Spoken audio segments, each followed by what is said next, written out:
Hi everyone, and welcome back to Something is Up. Today, together with Sabrina Pieragostini, I am joined by Professor Erling Strand. Professor Strand is a Norwegian physicist and one of the leading figures in the long-term scientific study of the Hessdalen phenomenon, a series of unexplained light phenomena observed for decades in a remote valley in Norway. He is also the founder of Project Hessdalen, a research initiative that has been running for more than 40 years and that involves continuous field measurements, instrumentation, and data collection carried out with a clear scientific methodology. Unlike many discussions around UFOs and UAPs, the Hessdalen phenomenon has been studied in situ with radar, optical instruments, spectrum analysis, and even electromagnetic measurements, producing a unique dataset collected over decades. In this conversation, we talk about what has been observed in Hessdalen, what the data does and does not show, and how these phenomena differ from many other reported UFO cases. We also discuss the question of the absence of reported harm to people in Hessdalen despite close encounters with the lights, and the importance of keeping an open but disciplined scientific approach when dealing with phenomena that are not yet understood. This is a conversation grounded in observation, measurement, and long-term research rather than speculation. This is my conversation with Professor Erling Strand. Enjoy. Good morning, everyone. Sabrina, Professor Strand, it's a pleasure having you here. And Sabrina, thank you for always being available to do this work with me. Professor, nice to meet you. Sabri, do you want to? Yes, it's a pleasure to have you, Professor Strand. And we would like, as a first question, ask you, please, can you introduce yourself? Yes, my name is Erling Strand. I live in Norway. I am a retired assistant professor from Østfold University College, retired for 2 years now. I've also been doing this Project Hessdalen, investigating strange phenomena in a small Norwegian valley for many years. I was one of the founders back in 1983 and have been a lot of things, exciting things happening in that valley. So, Professor, you said you were first of all, congratulations for your retirement. I hope that you are enjoying your time. Can you tell us about your background? You are an engineer, if I'm not mistaken. Specialized in what exactly? I was a student at Trondheim Technical University back in late 70s, specialized in fiber optic communication and electronics. And when I was finished with my study, I started to work in a big company in Oslo, the main capital in Norway, as a research assistant, working there for some few years. And after that, I was part of a team who run their own business, electronics, computer, and so on. And I started teaching at the Østfold University College back in 1988. So I retired 2023. So that has been my main business. But I'm not so known for that thing. I think also the audience here want to hear of the other things I've been doing. And that is investigating strange phenomena. Yes, absolutely. And thank you for being here talking to us about the Hessdalen phenomenon. Sabri. Yes, I would like to ask you how and when did you did your scientific interest in the Hessdalen Lights begin? My interest in the Hessdalen Light started some years before the Hessdalen Light started back in 81. So it was when I was a student at the university in Trondheim. I saw a flying disc flying above my head when I was walking home from the university. And that was in the middle of the day, sun was shining, and that made a big impression on me because it was a flying disc with 3 legs beneath it. That was back in 1978, and after that I started to be interested in the topic and got involved in local groups on UFO at that time. So when the Hessdalen phenomena started late 1981, I've been a little bit into the topic, but when this big activity in that valley started for full, 81, 82, and 83, I was very fast involved. Not at the beginning, no one did do anything. Only people living there reported about sightings. Newspapers started to write about it. Many people went up to that small valley, only 15 kilometers long, and wanted to see it for themselves. I and some other friends went up there in September 1982 and managed to see it for ourselves. Made a big impression on me and the other fellows too. So after that we discussed what should we do about this? Should we do some investigation? So close to nearly 1 year afterwards, we came together and decided to start this project, which we call Project Hessdalen. That was in the summer of 1983. And our first goal was to bring some instruments and people up there and have a field work to see if we could manage to get some results.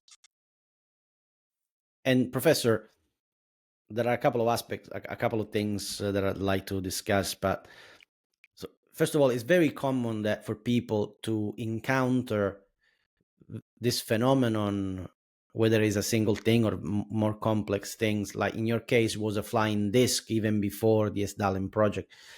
And a lot of people say this encounter completely changed the course of my life, which is basically almost what happened to you, because from that interest, your life took something that was completely probably unexpected for you when you were studying and trying to graduate. And so at some point, I would like to explore how your personal life has been affected by this, and whether or not additional encounter also transformed your view of reality. But remaining, first of all, in this introduction about the phenomenon, Hessdalen is probably the longest occurring phenomenon that has been classified of eye strangeness or UAP encounters. It's always been the longest study on the phenomenon, very technical, very scientific, but a lot of people still don't know it. So if you had to summarize for people that don't know anything about Hessdalen, what is the phenomenon? How can we describe it? The Hessdalen phenomenon is many different types of phenomena. It's not only one description of a flying disc or something. Mostly it's reported as strange light. After collecting all, and we have seen also many of these phenomena ourselves, and we have split them into 4 main types. One type is strong flashing light, blue or white, lasting from a fraction of a second up to a maximum of 2 seconds. We first become aware of them when we got them on pictures, because they last so short time, so it's difficult to see. The second type is more yellowish, with different shapes, moving slowly, can move very fast as well. On one occasion, we measured the speed of one of these yellow light to be more than 30,000 kilometers an hour. But many times it can stand still for minutes over in the valley. So the part of the valley has been illuminated. This is when it's dark outside. It's more easy to see the lights when it's dark outside. So people have been different kind of behavior.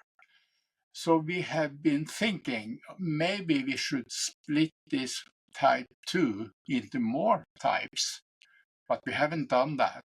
We say it type 2, yellowish, mostly yellowish, also consisting of other colors, sometimes moving fast, sometimes moving slowly, can stand still or move in the same area for a couple of hours, mostly minutes. The third type is where you have several lights connected. They seems to be connected to some kind of object. When these lights, several lights onto this object, when it has been seen, when it's not completely dark outside, people have said that these lights are connected to what they call a black object. Mostly this object is not seen because it's black in the nighttime. But when people see this type of phenomena with several lights, all lights move together. So it's obviously it need to be connected to one object. The fourth type is the daylight observation, where it's more standardized object, UFO as you call it. It can be flying disc sometimes, it can be cigar-shaped object, and different kind of behavior.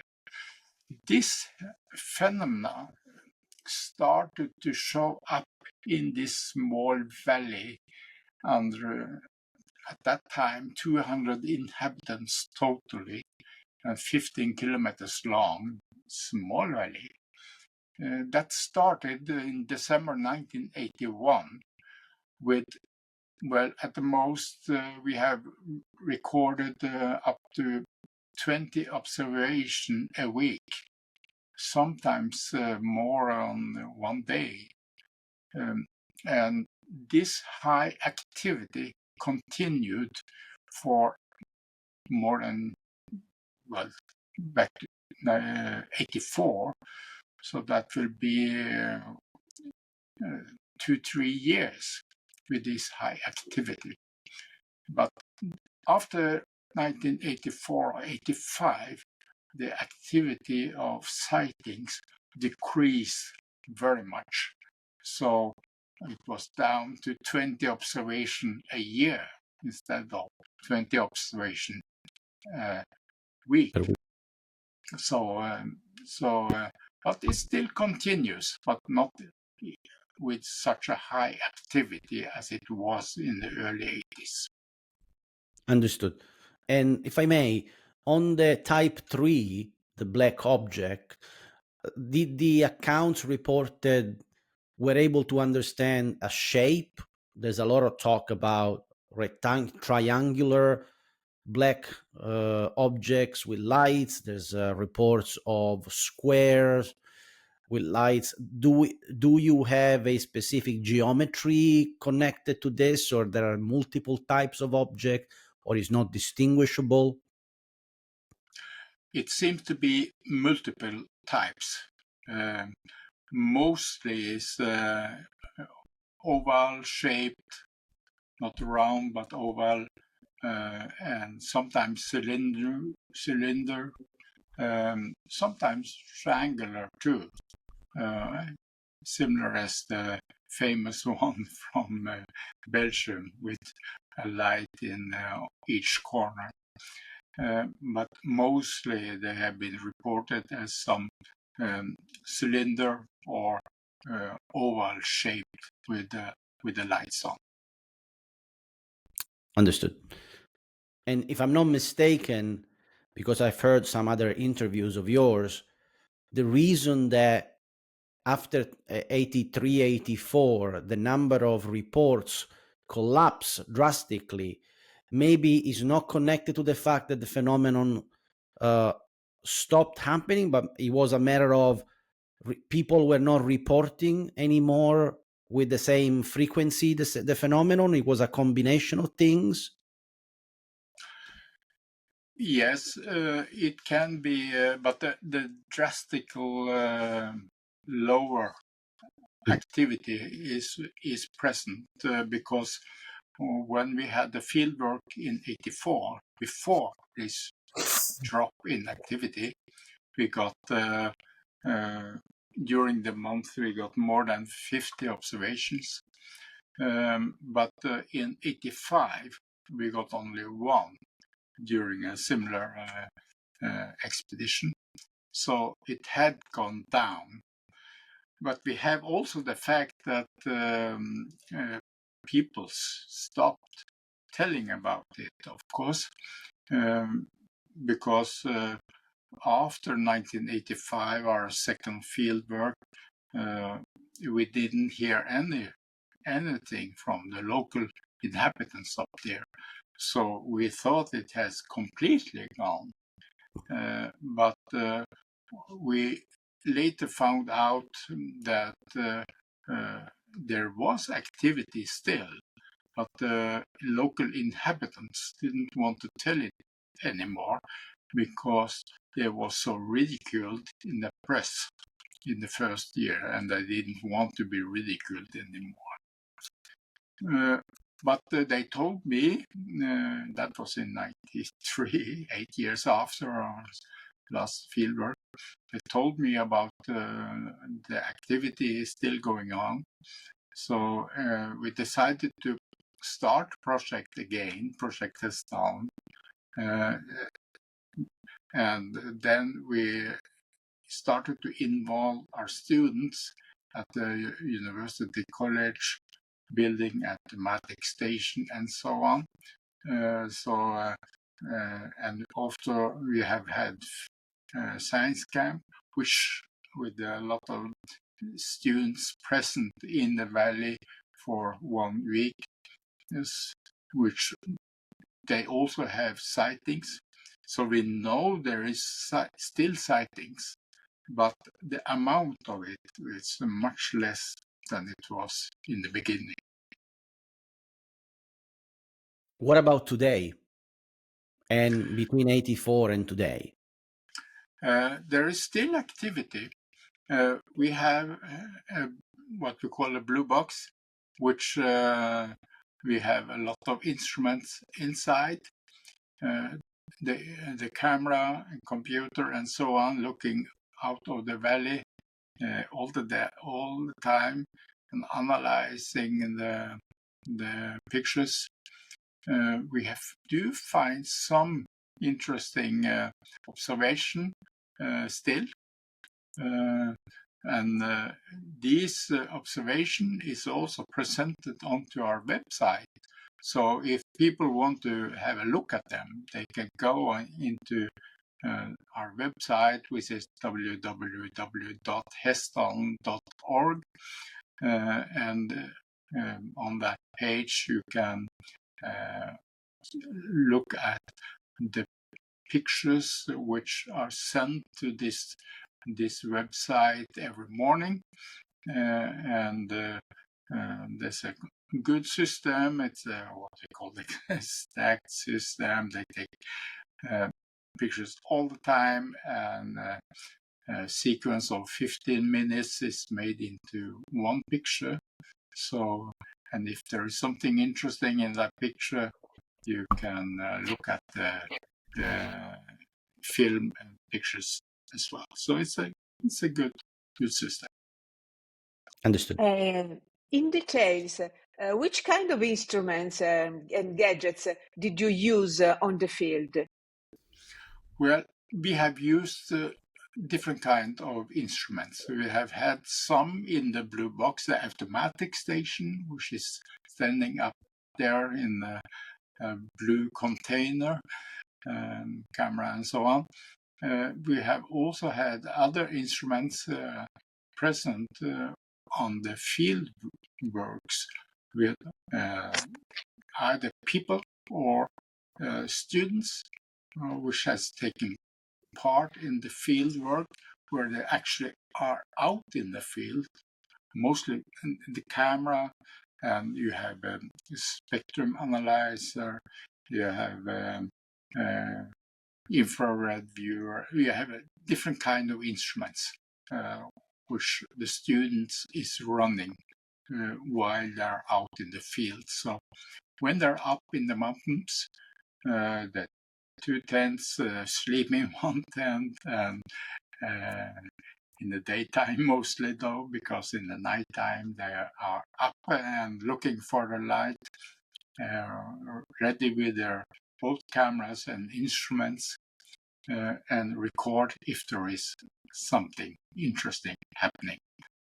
Which there are some interesting happenings. And if I'm not mistaken, at least at the beginning, but I don't know if it continued, you also collaborated with Norwegian military. They were very interested into understanding also the phenomenon. Yes, when we started preparing the first field work back in which took place in January and February 1984, we started a project in the summer of 83. We involved different scientific parts and also the military, Norwegian military, and they helped us a lot. But we mainly involved the scientists because of we realized that we couldn't find out all this ourselves. But the military which we contacted was very interested. Also some people from some universities in Norway was also very interested. So they helped us actually in getting instruments and analyzing the data from the fieldwork. So I would say thank you to all the different people from the universities and the military, which was very active. They are very interested in the topic. So this is a very important distinction that you made at the beginning, which is we tend to call this all the things that we cannot explain these days with the name phenomenon. But phenomenon is a singular word, right? So indicates is only one thing. And you were saying the Hessdalen phenomenon is more than one, is multiple things. You categorize them into four main categories, but actually even some categories could be split into subcategories, etc.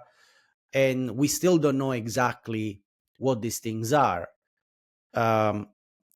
So is it fair to say that you are probably being observing completely different things? Some might be independent, some might be connected to each other. What are your hypotheses right now of these differences?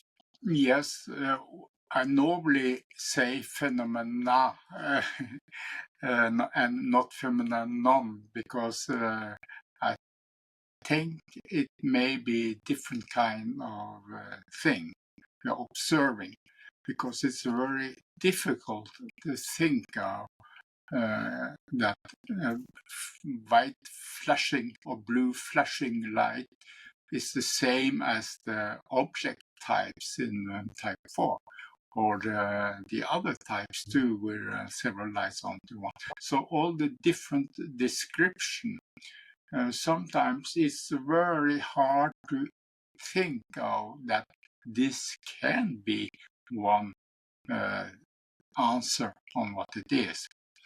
So it may be different kind of answer on what it is. But one strange thing is, though, why do all these different types of phenomena happen in one small Norwegian valley? So that we must think of the possibility that they are in one way connected. Absolutely. And you've done very serious research on the topic. I've seen research that are connected to the geological structure of the valley and the terrain and what's under the terrain. You've done analysis of the electromagnetic field of the valley. And of course, there's nothing that is conclusive right now. But what can you tell us about what are the main hypotheses for some of these aspects of the phenomena? There are several hypotheses or proposals for what it can be. But we are interested in collecting data. And you mentioned we have analyzed the ground, not we, but cooperation with geophysicists from both France and Greek and so on. They have been walking around in the valley for several years with instruments measuring the magnetical and electrical properties in the ground to see if that could lead us to an answer on why does it happen in Hessdalen. Is there any differences in the Hessdalen Valley compared with other valleys? Or why does it happen in Hessdalen? So the geophysicist measurements, actually they have come with a report now. I think it was close last spring. And the main interesting thing they said is that in the ground, the electrical properties in the ground is sometimes very good, as if an electrical wire was digged into the ground. So good electrical conductance in the ground itself. So it is as good as if you could imagine an electrical cable. And that is also several places in the Hessdalen Valley. The magnetical properties is also interesting. We have some places with much higher magnetical property, magnetical activity, you could say, than other places.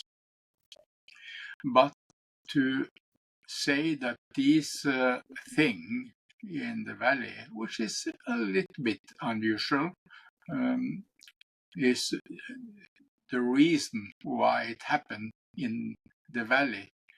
We haven't found any explanation on how these electrical properties or the magnetical anomalies can manage to make these phenomena. So that's still a mystery.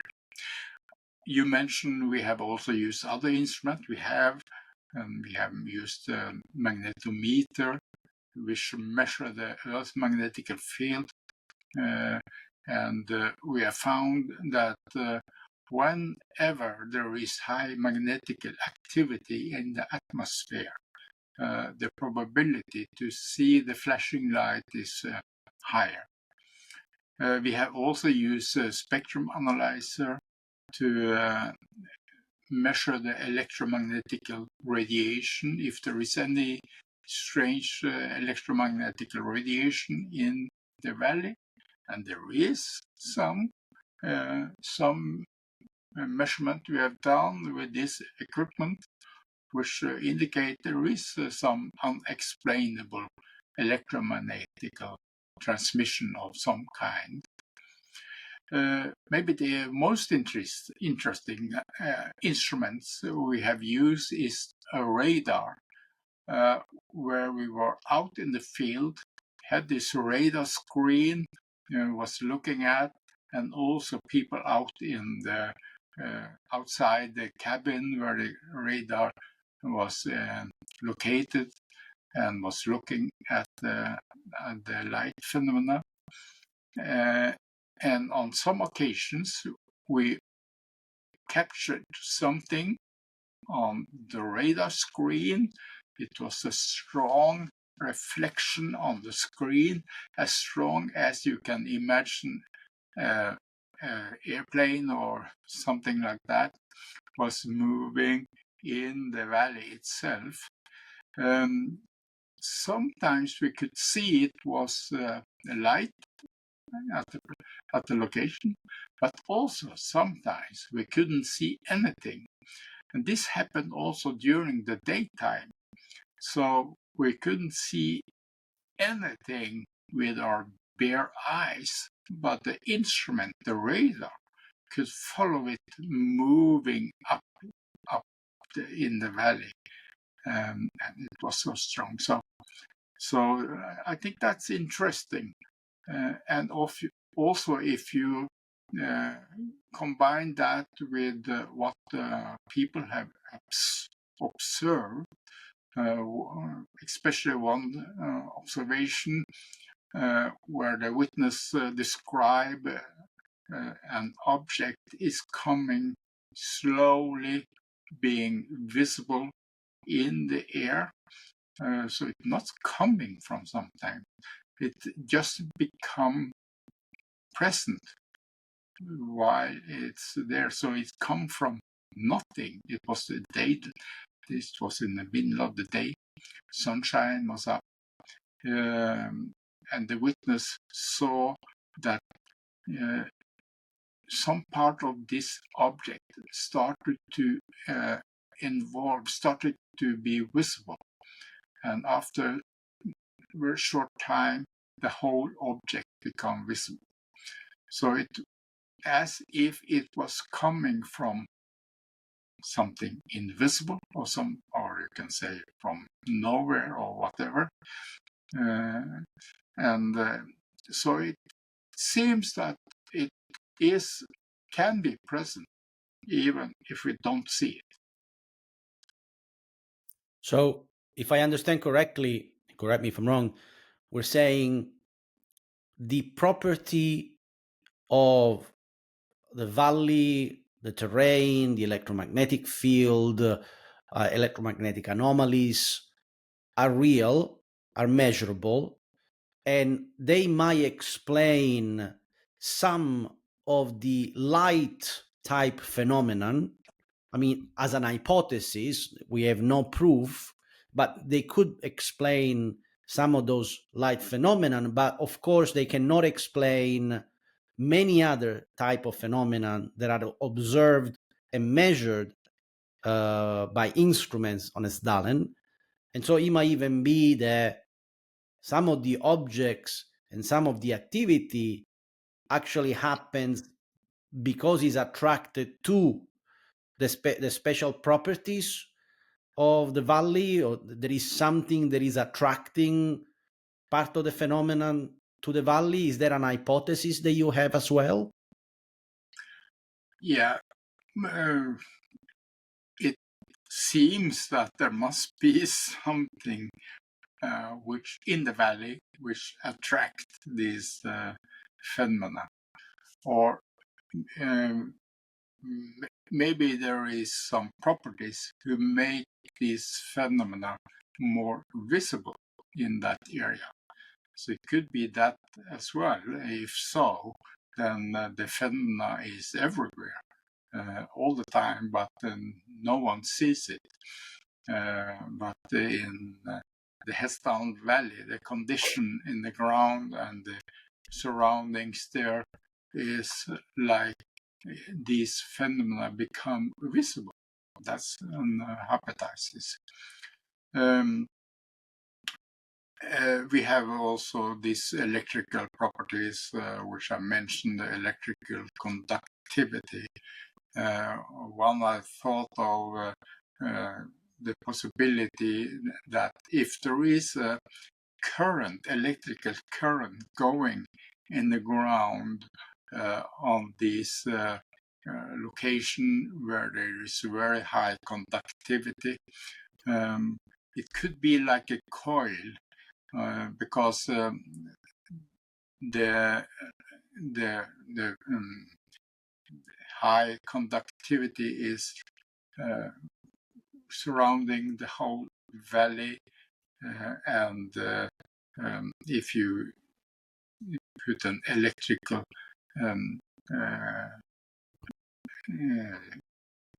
current in that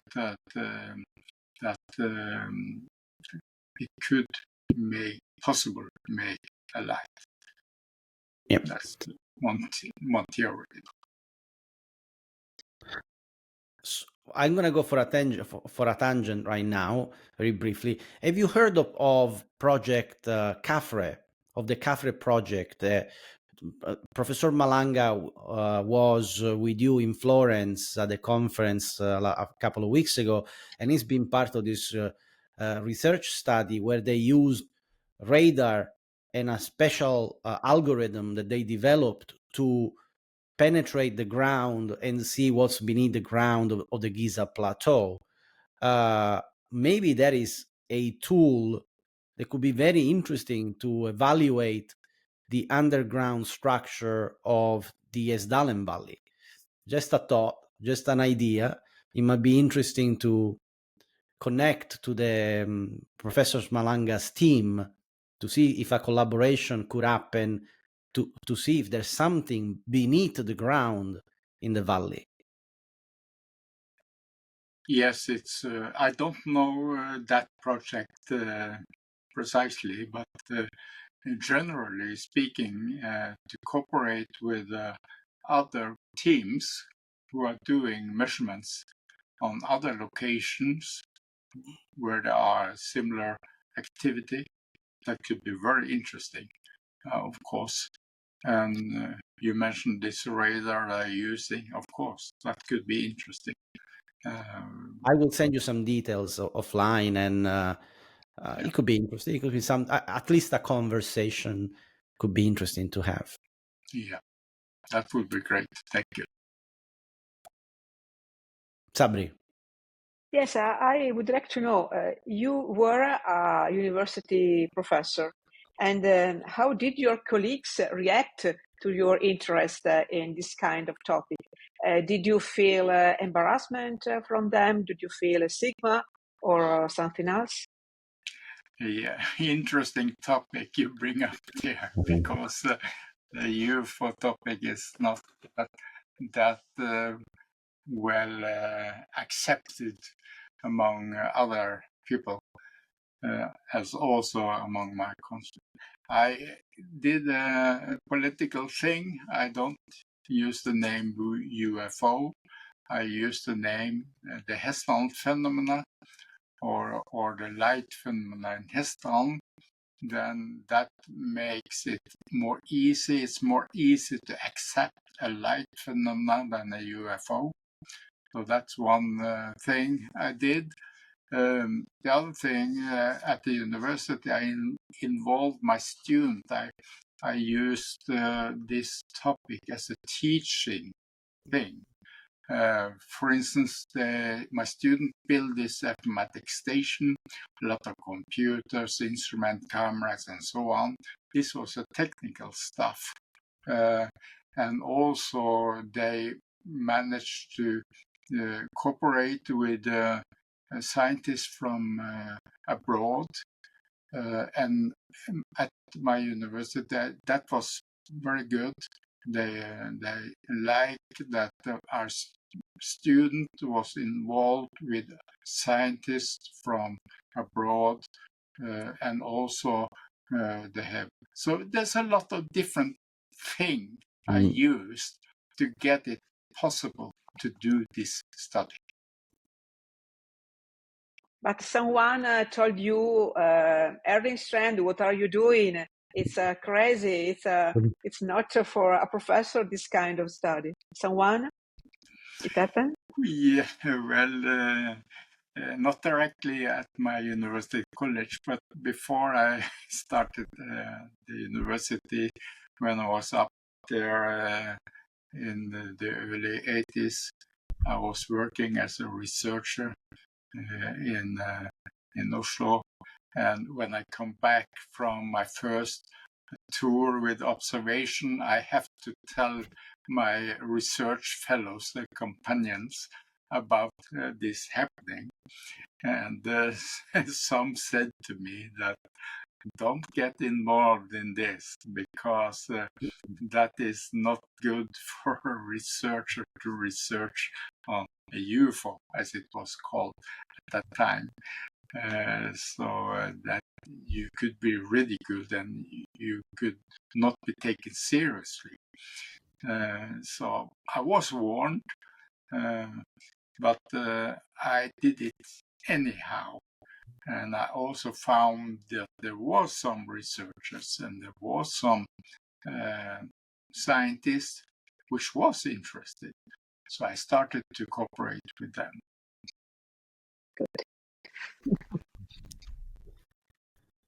So on a personal level, Professor, a lot of people say when you start encountering this phenomenon or phenomena of high strangeness, they follow you home.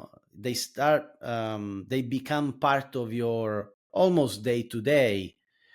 Did you have, apart from the sightings in the valley, did you have, since you started looking at this, other experiences of high strangeness type of things?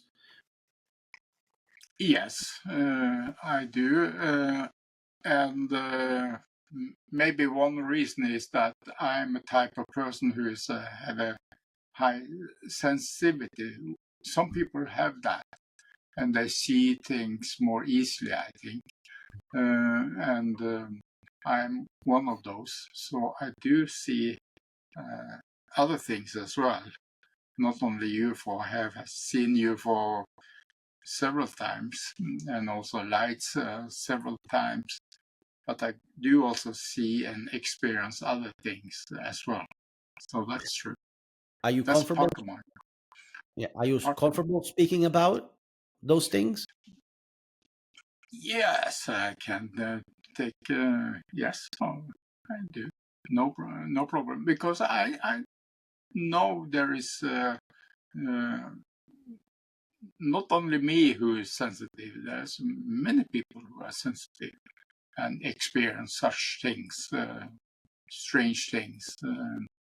And I can tell you that I experienced some strange things too. So to be fully transparent, I had my own eye strangeness experience. So completely, the question is of high interest to me because I'm still trying to understand the things that I am experiencing. So what can you tell us about these additional experiences? Oh, there are many, many happenings. Maybe one happening which happened during one of my expeditions in the States, not together with my students though, but very few. We were out on a location out in the desert in Arizona, and we had the camera running all the time.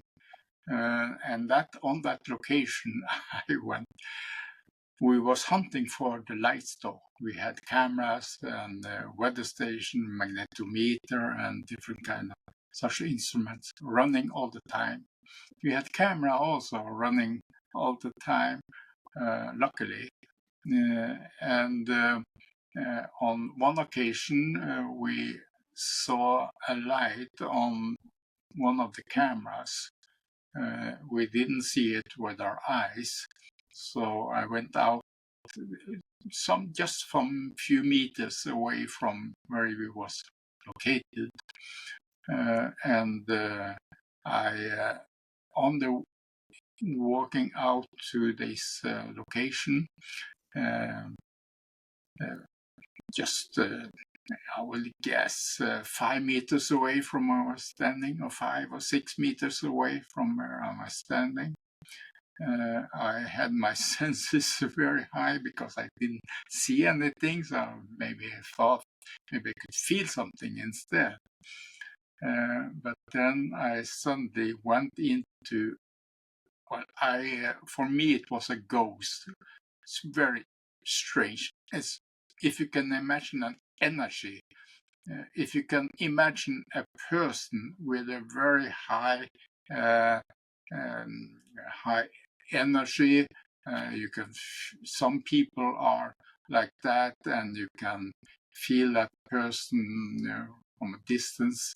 Even some people are very high, but what was on that spot which I hit when I was walking? I didn't see any person, of course, but there was an energy.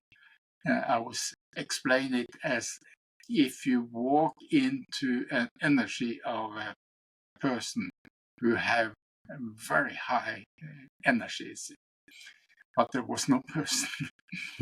And I was very surprised because I didn't expect that feeling at all. For me, it was a ghost because a person which was not physical anymore was standing there, because I felt that before. But what was strange, I was talking while I was walking out there. Everything was on cam, recorded. So on one point, I decided to become one with it. I was thinking or planning to stay in the middle of this high energy and see if I could be used to this high energy, and wanted to find out if I felt something when I go out of this location. For instance, cold and warm. If you are from a cold place and go into warm, you see, oh, it was warm. The opposite, if you are in the warm and go out in the coldness, oh, it was cold. So there was see if there was something, if I could be used with this high energy, staying there, and just before I was going into that location where this energy was, which was about half a meter wide, I said I want to be one with it.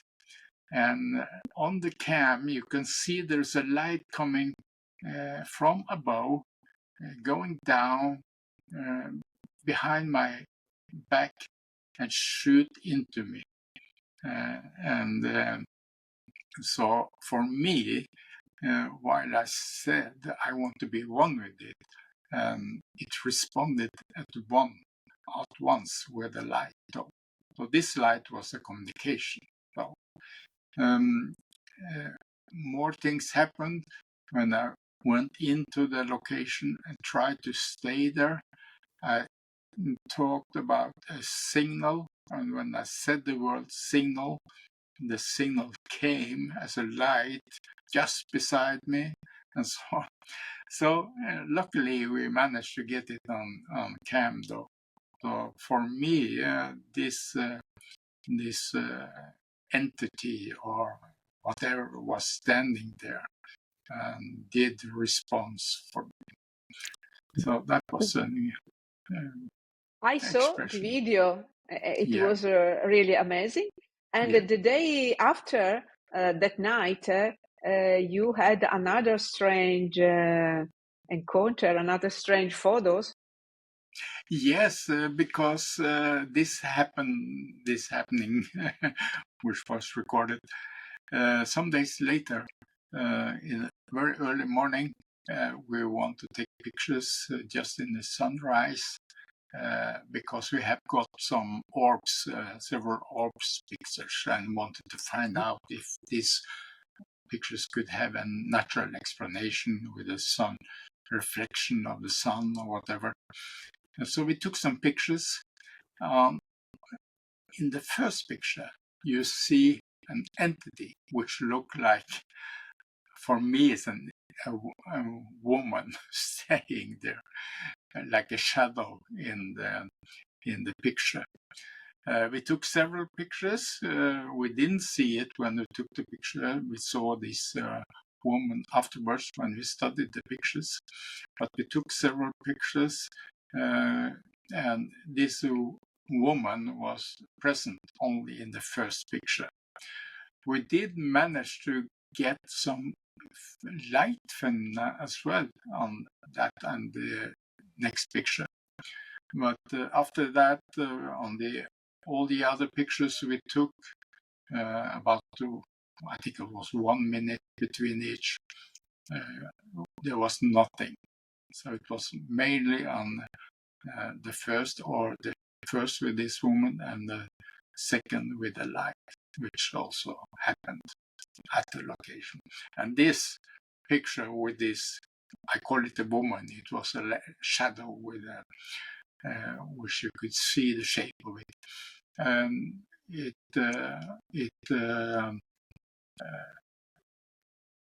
was located close to where I got this feeling, actually, the days before. What was the feeling? Was it simply energy? Did you feel love? Did you feel human traits or feelings that you can recognize as a human? A lot of people talk about encountering compassionate beings, being overwhelmed by love, or things like this. Anything? No. Well, first of all, when I walked into this, I call it ghost, this high energy type, it was very surprising, of course. Didn't surprise me. It was not. I was not compared, or I was not prepared. I mean, on this at all.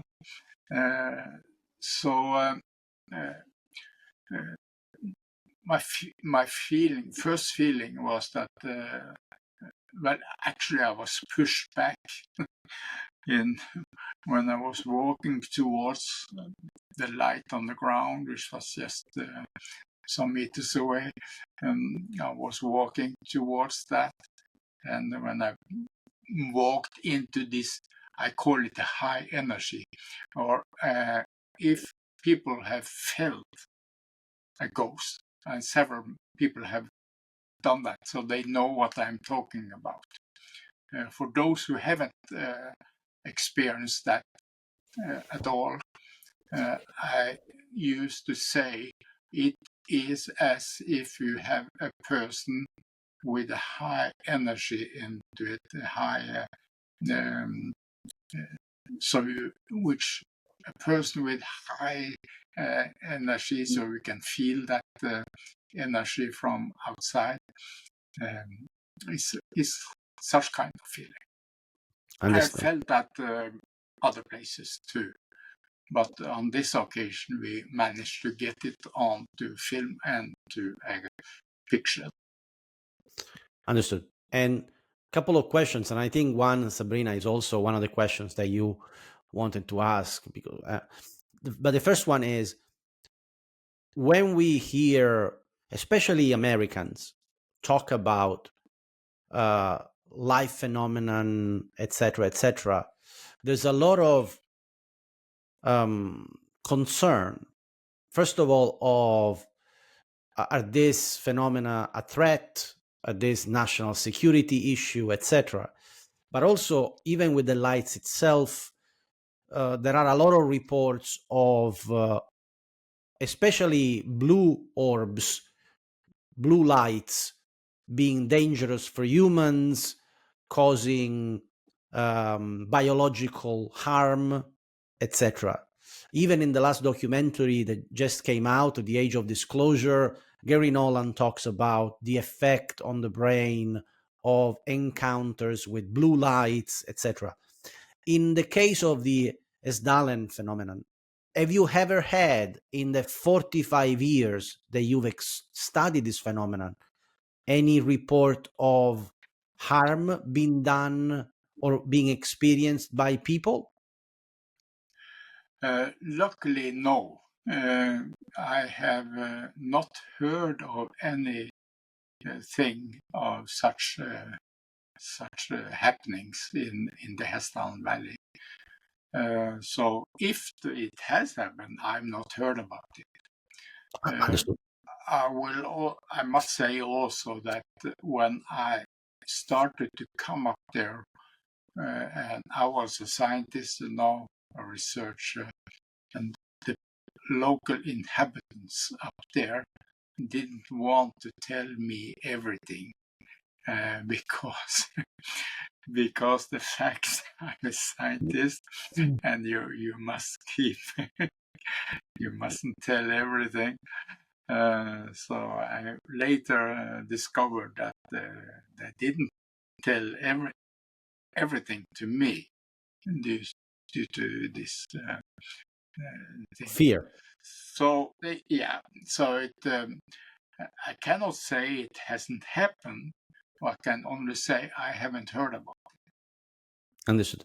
And the second question for me, connected to Sabrina's, was, you were talking about this experience, which was in Arizona, because you studied not only in Norway this phenomenon, you studied this phenomenon all over the world, if I'm not mistaken, from the US to Australia, etc. So this is not a phenomenon that is localized in only one place, although the one in Hessdalen might be extremely particular. What can you tell us about comparisons, the similarities and differences of what you experienced and studied in different areas of the world? Yes, I have been to expeditions in different countries, Australia, Mexico, several in the States. For me, also talking with people who have done investigation, for me, it seems to be the same thing. The description, the happenings are the same side. I would say that we are probably talking about the same thing on all the different locations all around the world where such things are happening. I think so. Are these locations also to be considered particular hotspots, let's say? Are these very particular locations that have specific and special characteristic, like the Hessdalen Valley, you think? It seems that there are several hotspots around the world where there are similar activity. The specific with Hessdalen is that this high activity lasted for a long period of time. We're talking about years, so late 81 to late 84, 3 years with high activity. And many of the other locations, the activity intensity is not over a so long period of time. Could be a couple of weeks only on some places. Some places have it for a longer period though, which are famous. And the time duration, how long the activity period is, that's different from the different locations too. Maybe one of the reasons why Hessdalen is so, famous, or many people know about this, is that we manage to bring instrument and get instrument reading out on the field work when it was still a high activity. In early 84, we had the instruments up there, got a lot of data on the instruments, and that is not so common from other places where such things are happening.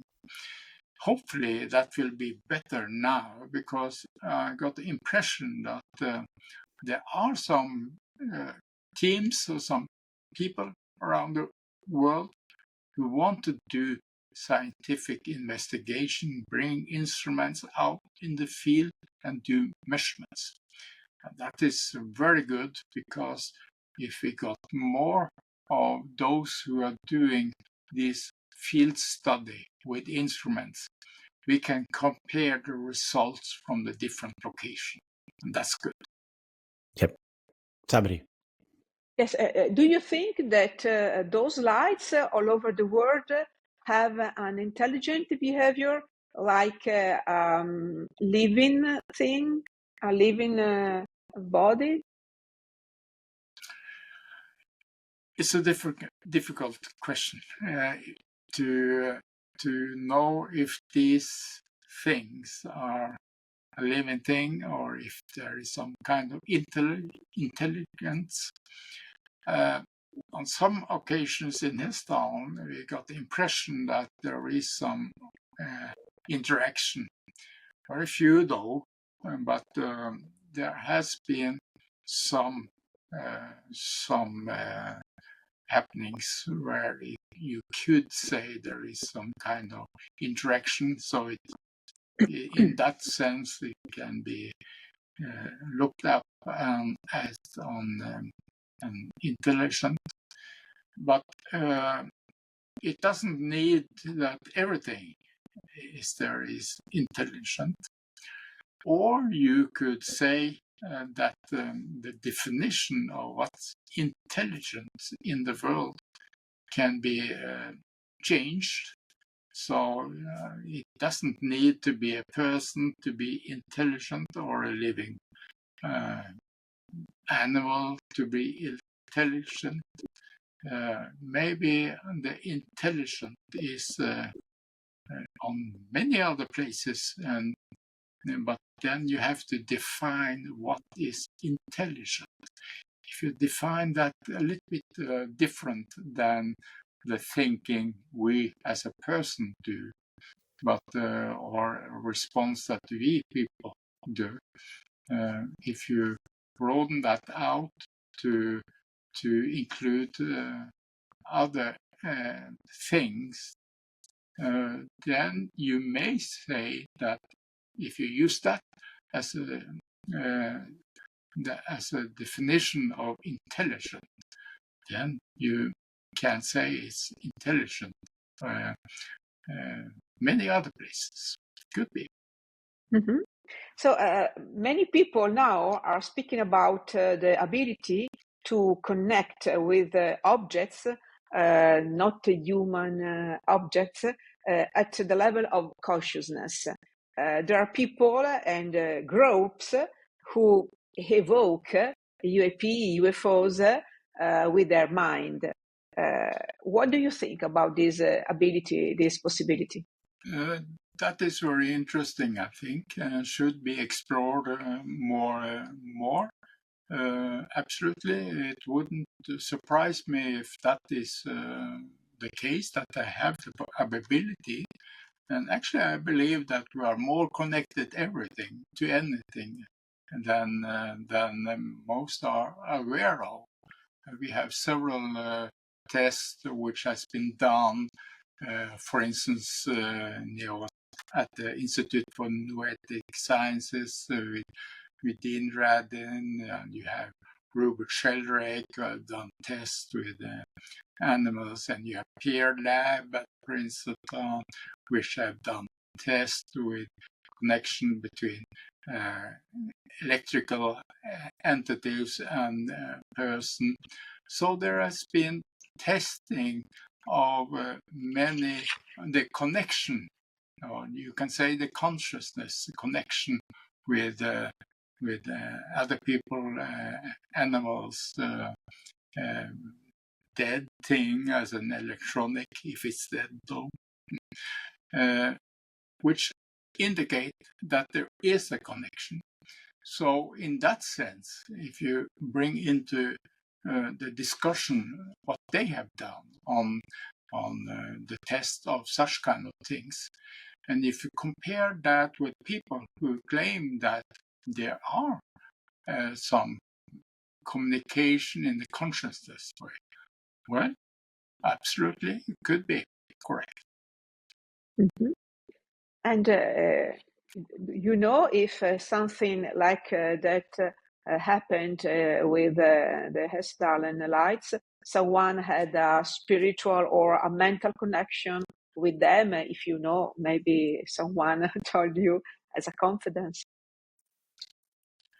We have had some few stories from the observation in Hessdalen where they tell about some kind of communication, mental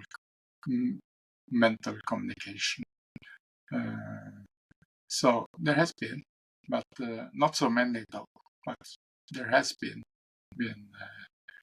reported. Do you know what type of communication, what type of messages, and the one I'm thinking of now, I didn't want to tell what kind of message it was, but it was obviously a message for him, he said. But you have also the happenings. For instance, when you have stories with a woman who woke up suddenly in the middle of the night and went to the windows to look out in the darkness, and then she see this object type coming. So you can say, what wake her up, or was it her intuition who said there was something? But this was not what she normally did, go up in the middle of the night and go to the windows. But at that time, she saw something. So you have a lot of, not a lot, but you have some happenings which can make you speculate if there is some kind of interaction, of some kind of connection, than we think of as an ordinary kind of connection. You can say more in the consciousness way. Yeah. Yep. And Professor, you were mentioning several studies from the Institute of Noetic Sciences and others, Princeton University, Stanford has been engaged in very long studies of multiple subjects. The most famous one is the Stargate project, 18 years financed by the CIA on psychic abilities, etc., etc. But also on the UFO subject, there have been now several studies. Yours is probably the longest one ever done. Why do you think the majority of people still think that this is all nonsense, that this is not scientific, that there's nothing scientific in this phenomena. Is it disinformation? Is it the disinformation that was created by the governments to keep people away? Is it fear of being ridiculed by scientists? Or is there ignorance of the studies? Is it everything? What do you think is? And do you think that things are changing right now? Do you see a change in perception with your colleagues? I think it's a lot of good changes now. It's more accepted, all these kind of strange observation, these strange happenings for people. It's more accepted so it's not that dangerous for people to talk about their own experiences anymore, as it was in many years ago, when it was very, you shouldn't tell about it because then you was ridiculed, etc. But now it's much better. So that's very good. Still, there are many people who don't believe or don't dare maybe to believe it. And of course, if you don't dare or you don't see things, maybe you don't want to see things, and then you usually don't see it. You have to be open-minded to notice the happenings around you. If you are not open-minded, you're not accepting strange things, you're just accepting the road you are walking on or the car you're driving, nothing else, then you, if you're not accepting at all, you will probably not have any observation as well. I could mention in that sense that, I have been very sensitive for many years, or all years actually. And in the beginning, I remember I saw entities around, but I said, no, this is nothing, just imagination, and went away. Several times. I didn't take so much notice on it. I thought it was just the brain is fooling me or something. And this is very common. A lot of people shut it down for a period, and normally during puberty, and then afterwards. But it's very common to say psychic abilities go dormant during puberty, and then in their 20s, sometimes even much later in life, they reopen. Is that was that your experience? What changed me to be more open or accepted was that on one occasion I did not only see with my eyes, I did hear as well. I saw an entity knocking on the door, and I didn't only see it, but I heard it with my ears as well. So there was two things, not only my looking, but my hearing. And then I realized, oh, there must be something.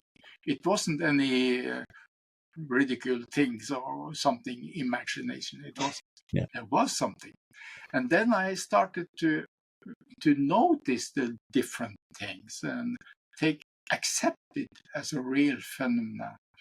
And then I realized that there's so much more, probably because I accepted these signals, and then it came more easily into me. So it has something to do with that. And there are two.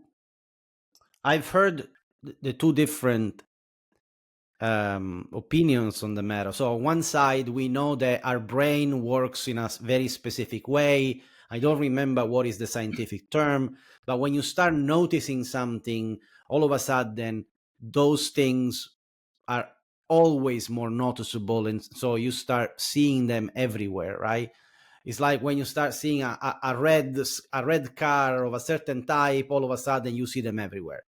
But at the same time, a lot of people say the phenomenon doesn't connect with you if you're not ready to accept it. But at some point, if you are in a state of mind to open yourself up, as you're saying, it's way more likely that you're going to have experiences. I think you're saying both. I think you're saying the same thing, that you need to be open to see it and accept it. But do you also think that when you're open, you invite it? That's a possibility. If you are open, you accept it, then it's more easy for the other thing to show itself for you.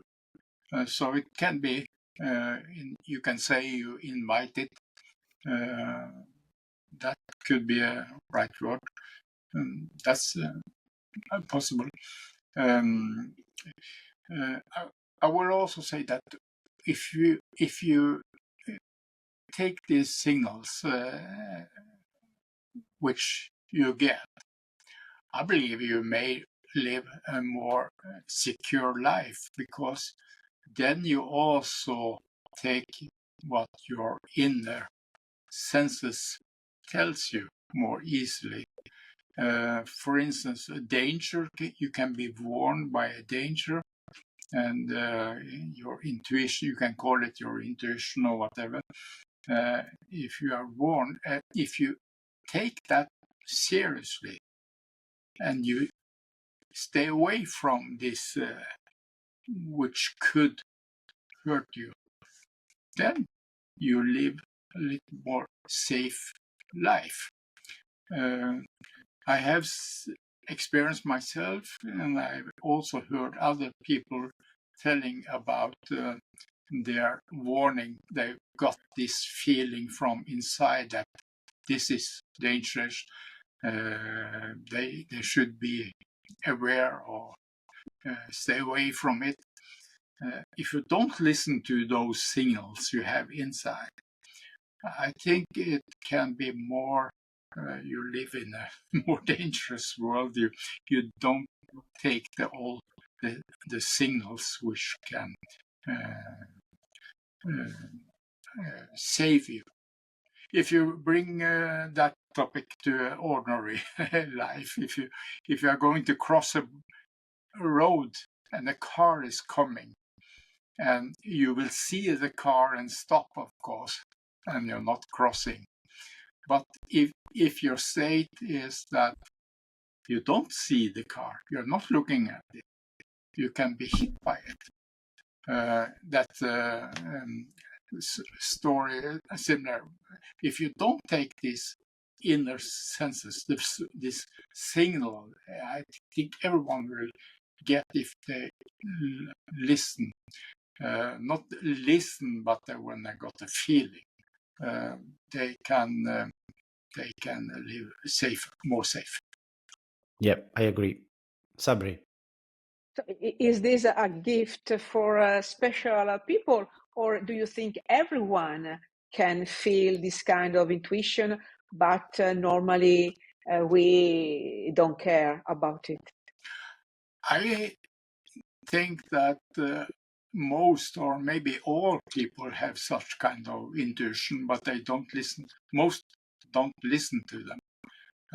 They don't notice them because it's just they don't believe in it. I think most people do. Some have it maybe a little bit more clearly than others, but I think all people have more or less a little bit of it. Okay. And what do you think about the ongoing disclosure, especially promoted by former senior US intelligence officials? Do you trust in them? Well, I must say I haven't studied the details in this precisely, but so I cannot say too much about it due to the fact that I haven't studied it. But the thing of disclosure is very, very much talking about very often. So well, it can happen, but I don't know. Do you feel there is, based on your research and the people that you collaborate with and talk to, that there is a movement? Do you see an opening from official sources, from governments, even in Norway, about acknowledging a presence that we don't understand?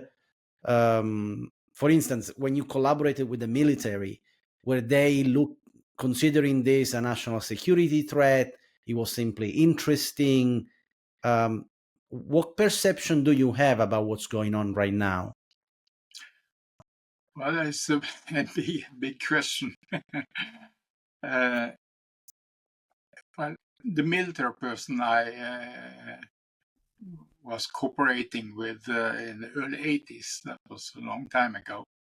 I think they was curious and open-minded. They want to do research and find out what it is. But at that time, there was, of course, afraid of getting in the news, though, that they supported us. Not much, but a little bit. But now I think the ridiculing and the frightness, so many official government and so on in different countries are open for this possibility and want to take it seriously. So I think it's much more easy now to start a project or involve themselves in an existing project where you have such kind of topics involved. I think so. It's much more easy. Sabri? It was very interesting to talk with you, Professor. It's nice to listen to a person with your scientific background so open to something not so scientific, because we know many people call this kind of topic paranormal, supernatural, but maybe it's just a part of our life, and we don't know at the moment if the reality is bigger than we think it is. So it was very interesting, and thank you very much for that. The last question that I have, Professor, is what is the future of Project Hessdalen? Where is your focus now? And if people want to connect with you, what would be the way to connect with you? Project Hessdalen is still alive, and you can become a member now. If you are a member, you get some discount on etc. You get some more information and so on. So a membership is we take only €5 a month. €5. It's not much to become a member, and if you do, then you can get the extra thing. You can also take part of expeditions. We have one a year. The easiest way to do that is to go onto our website, www.hessdalen.org, and then it's very easy to become a member. So I urge people to do. We have got better instruments, we have better computers, so we got better data now. We have the possibility that the computer system is recording, and people can sit at home and look at the different data they're getting. They can also read about all the sightings, etc. A lot of stuff. So make it become a member. That would be great. Absolutely. Okay. And by the way, we will show during the editing of this video quite a few of the images. And what I can say to people watching is that really explore the website hessdalen.org, because it's full of information, it's full of images, videos, but also the research papers that have been done and all the testimony of subjects, like you were saying. So definitely is an incredible resource of information and data that everybody can see freely. And so go check it out. Professor, at this point, thank you very much for your time. You've been very kind with your time, and I hope to speak to you again very soon. Thank you. Thank you very much. And thank you, Sabrina. Thank you, Antonio. Thank you for inviting me. Bye-bye. Thank you so much for watching. Something is Up is still at the very beginning, so every bit of support makes a huge difference in my ability to bring you more amazing stories and incredible guests. If you enjoy this conversation and feel called to support the channel, I'd be super grateful if you could just click the like and subscribe buttons and share the video with anyone you think might enjoy. Thanks again, and I'll see you in the next episode.